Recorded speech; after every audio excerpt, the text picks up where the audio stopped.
Nữ điệp viên một chân, kẻ thù số 1 của Hitler. Lyon, nước Pháp năm 1942, trong một căn áp mái tồi tàn, một người phụ nữ đang đổ mồ hôi hột, ngón tay gõ liên hồi vào bàn phím máy phát tin vô tuyến. Cô biết mình chỉ có đúng 20 phút. Tại sao lại là 20 phút? Bởi vì dưới đường phố, những chiếc xe tải đen ngòm của cảnh sát mật Đức được trang bị anten định vị đang rà soát từng con phố. Chúng đang săn lùng sóng vô tuyến. Chỉ cần cô phát tin quá 20 phút, chúng sẽ khoanh vùng được ngôi nhà, cánh cửa sẽ bị đạp tung và cái chết là chắc chắn. Người phụ nữ ấy gập máy, giấu nó vào dưới gầm giường, rồi thản nhiên bước ra ban công, nhìn xuống đám lính Đức đang điên cuồng tìm kiếm ngay bên dưới. Cô mỉm cười, chúng đang tìm một bóng ma. Chúng đang tìm người đàn bà bị khập khiễng.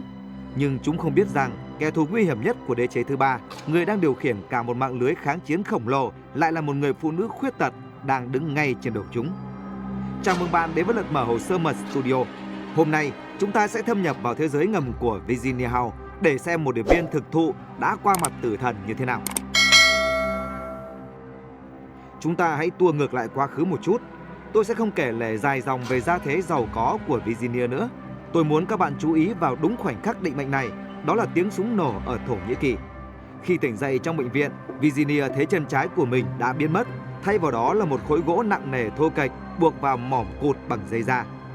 Mỗi bước đi là dây da cứa vào thịt. Bộ Ngoại giao Mỹ từ chối bà, nhưng cục hành động đặc biệt của Anh thì nhìn thấy cơ hội trong chính cái chân gỗ đó. Tại khóa huấn luyện điệp viên ở Scotland, Virginia học những thứ mà một quý cô chưa bao giờ dám nghĩ tới, đó là cách giết người không gây tiếng động, cách chế tạo bom từ phân bón và đường, và quan trọng nhất là nghệ thuật tàng hình. Bà được dạy rằng điệp viên giỏi không phải là kẻ bắn súng giỏi, mà là kẻ đứng giữa đám đông nhưng không ai nhớ mặt. Năm 1941, Virginia nhận nhiệm vụ đầu tiên.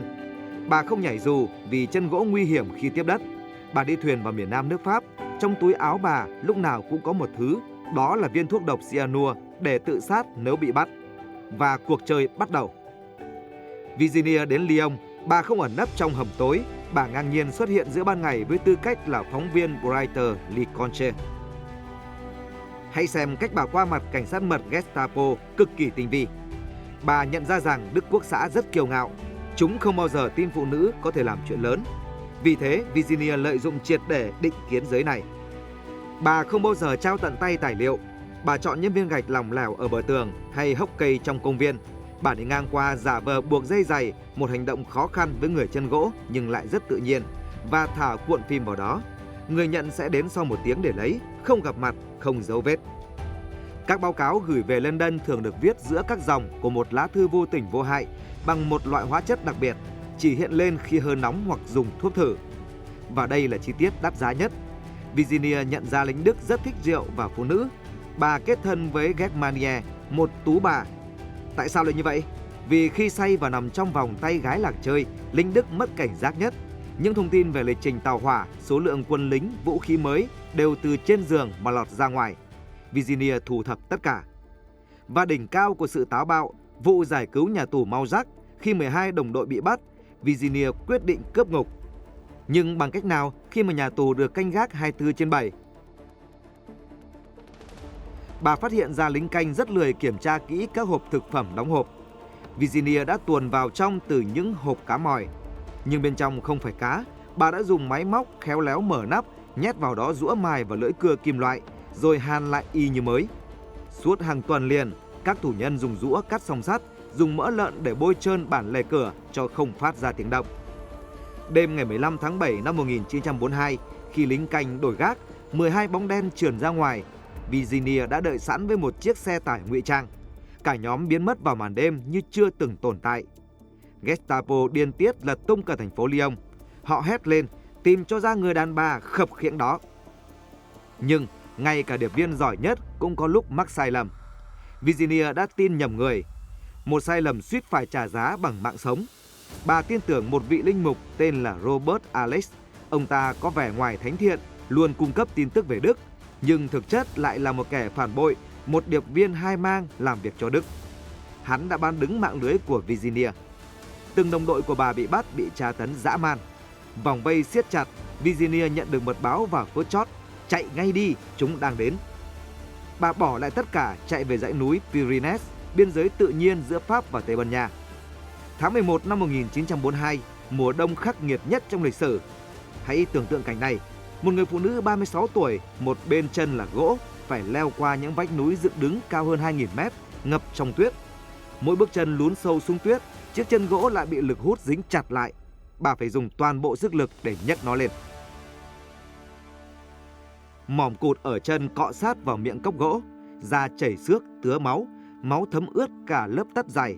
Cơn đau thấu óc, nhưng bà không dám dừng lại vì phía sau lưng là chó nghiệp vụ và lính bắn tỉa. Bức điện tín huyền thoại gửi về London: Coach Beth, cái chân gỗ đang làm tôi mệt. Câu trả lời ngớ ngẩn từ London: nếu mệt thì thủ tiêu hắn đi. Tất nhiên, bà không thể thủ tiêu cái chân của mình. Bà nghiến răng lết từng bước qua biên giới. Khi đến được Tây Ban Nha, bà gần như kiệt sức, bàn chân lành lặn còn lại cũng tê cóng vì lạnh. Nhưng bà đã thắng và bà đã thoát. Thoát chết trở về, Virginia trở thành người hùng, nhưng bà không chịu ngồi yên. Bà nằng nặc đòi quay lại Pháp, chuẩn bị cho ngày quân đồng minh đổ bộ lên đất Pháp. Nhưng SOE từ chối. Khuôn mặt bà đã bị in trên mọi tấm áp phích truy nã. Bà chuyển sang OSS, tình báo Mỹ. Và lần này, bà thực hiện một màn biến hình rợn người. Để trở thành một bà nông dân già nua vùng nông thôn, Virginia không chỉ hóa trang, bà thay đổi cấu trúc cơ thể mình. Bà tập đi gù lưng để che giấu dáng đi khập khiễng đặc trưng. Bà mặc nhiều lớp váy dày để cơ thể trông sập sệ. Và chi tiết kinh khủng nhất là bà nhờ nha sĩ mài nhỏ những chiếc răng trắng bóng của mình để nụ cười trở nên móm mém xấu xí. Bạn có dám hy sinh nhan sắc và cơ thể của mình đến mức đó vì nhiệm vụ không? Trở lại Pháp năm 1944, bà sống trong một chuồng gia súc, ngày ngày vắt sữa bò làm phô mai. Nhưng dưới lớp phô mai đó là những bộ đàm tối tân. Bà tổ chức thả dù vũ khí cho quân kháng chiến vào ban đêm. Bà chỉ điểm cho máy bay đồng minh ném bom chính xác vào các kho nhiên liệu của Đức. Quân Đức bị tấn công liên tục nhưng không hiểu từ đâu. Chúng lùng sục khắp nơi, tra hỏi mọi thanh niên trai tráng, nhưng lại bỏ qua bà già bán phô mai lầm cẩm đi ngang qua chốt kiểm soát mỗi ngày. Sự ngụy trang hoàn hảo nhất chính là sự tầm thường. Chiến tranh kết thúc, Virginia trở về, lặng lẽ cất chiếc chân gỗ cũ kỹ vào góc tủ. Bà không viết hồi ký, bà từ chối phỏng vấn. Khi Tổng thống Mỹ muốn trao huân chương công khai, bà nói: hãy gửi nó qua bưu điện cho tôi hoặc trao trong phòng kín, tôi vẫn còn việc phải làm. Bà tiếp tục làm việc cho CIA đến năm 60 tuổi, dù bị phân biệt đối xử, dù bị gạt sang bên lề vì là phụ nữ và khuyết tật. Nhưng bà chưa bao giờ than vãn. Các bạn thân mến, câu chuyện của Virginia Hen không chỉ là chuyện súng đạn, đó là câu chuyện về việc chơi ván bài cuộc đời với những quân bài xấu nhất. Virginia có quân bài xấu. Phụ nữ, thời đó thường bị coi thường, tai nạn, cụt chân, bị từ chối. Nhưng bà đã chơi ván bài đó như một bậc thầy. Bà biến sự khập khiễng thành vũ khí ngụy trang. Bà biến sự đau đớn thành động lực sinh tồn. Hôm nay, nếu bạn cảm thấy mình đang khập khiễng, dù là về thể xác, tài chính hay tình cảm, hãy nhớ đến Virginia Hen. Đừng vứt bỏ chiếc chân gỗ của bạn, hãy biến nó thành vũ khí. Hãy dũng cảm bước qua dãy Pyrenees của đời mình, dù máu có chảy, dù tuyết có rơi. Bạn có biết chi tiết nào về các điệp viên Thế chiến thứ hai còn ly kỳ hơn chuyện mài răng và vượt ngục bằng hộp cá mòi không? Hãy bình luận bên dưới để chúng ta cùng thảo luận.